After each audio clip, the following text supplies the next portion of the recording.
Good evening, ladies and gentlemen, and welcome back to another session of Ask Zak, of course, with myself, Zak, and my trusted colleague, Albert. Thank you, Zak. Thank you, everyone, for watching. And tonight we are going to do some budgeting. Is that correct, Zak?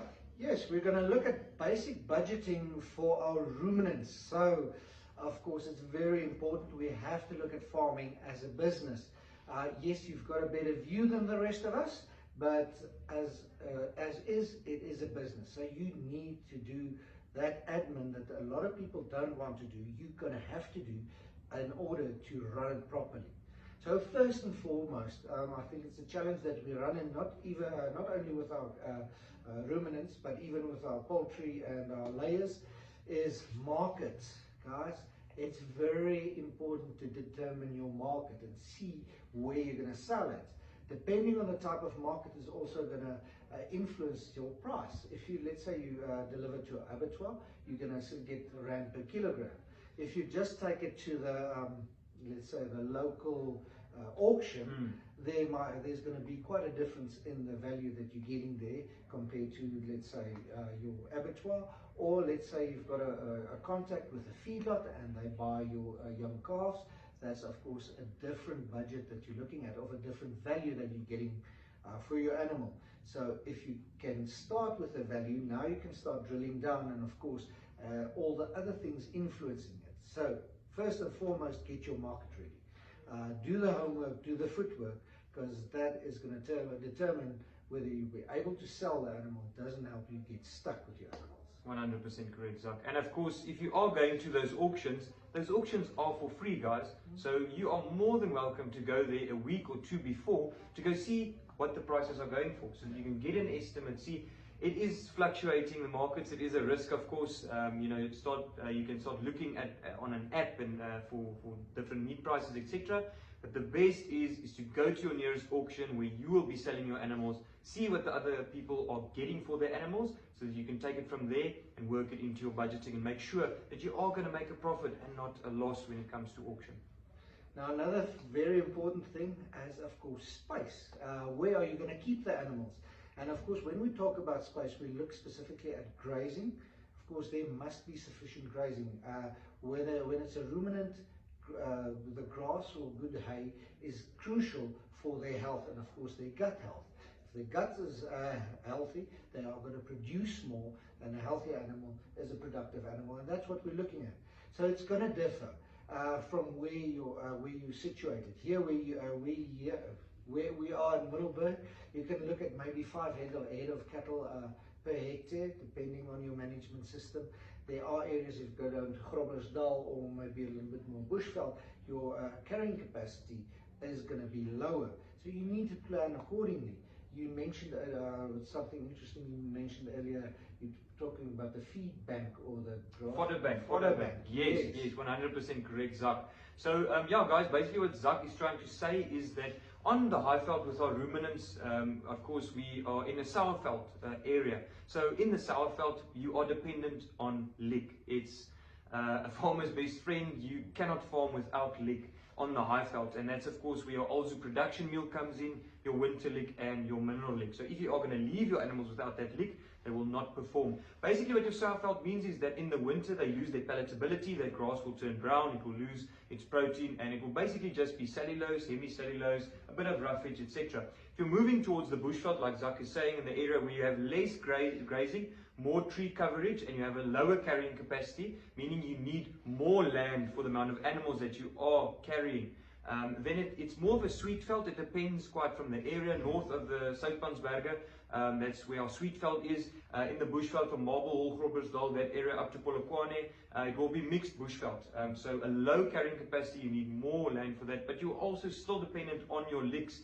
But please, the importance of that lick is absolutely crucial. So just for interest sake, like you touched, Zak, is let's say you are farming, you're a cattle farmer, and you are supplying feedlots with weaners.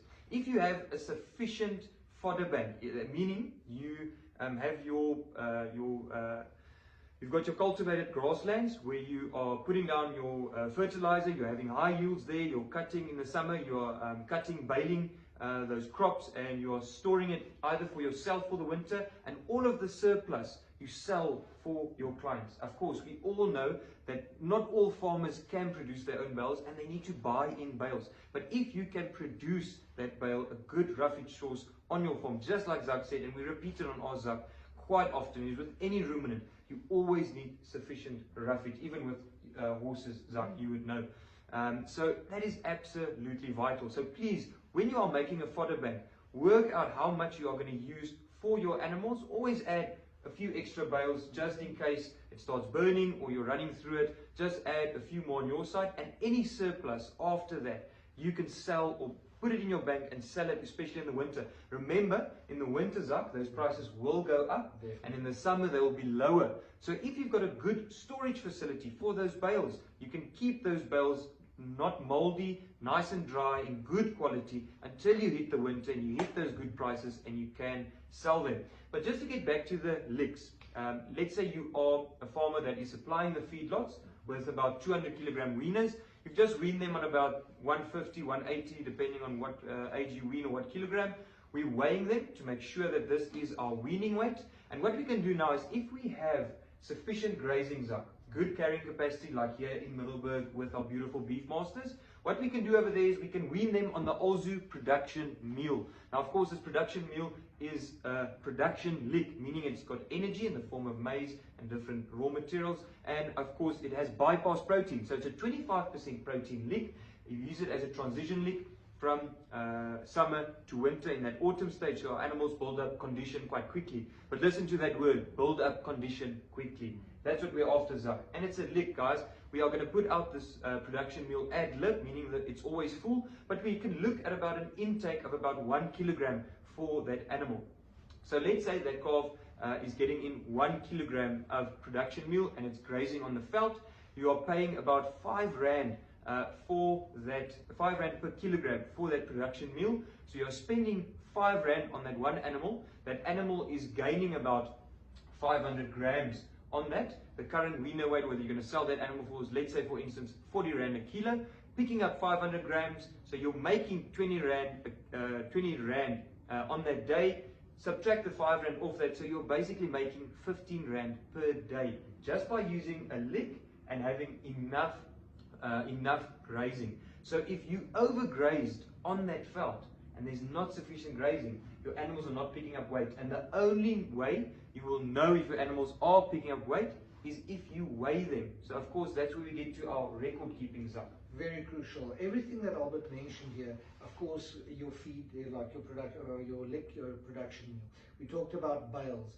Of course, another aspect that comes in is your medication. Whether you use antibiotics, whether your animals are sick, of course your dips, and of course your deworming. Now, all those things you can drill down to cost per animal, because that's where you want to get at. You want to know how much it costs you to raise that animal up, and if you're making a profit. It doesn't help you in farming and of course not making a profit. And a few other things that you need to look at, of course, when it comes to record keeping, is labor costs. That also has an influence on what you make at the end of the day.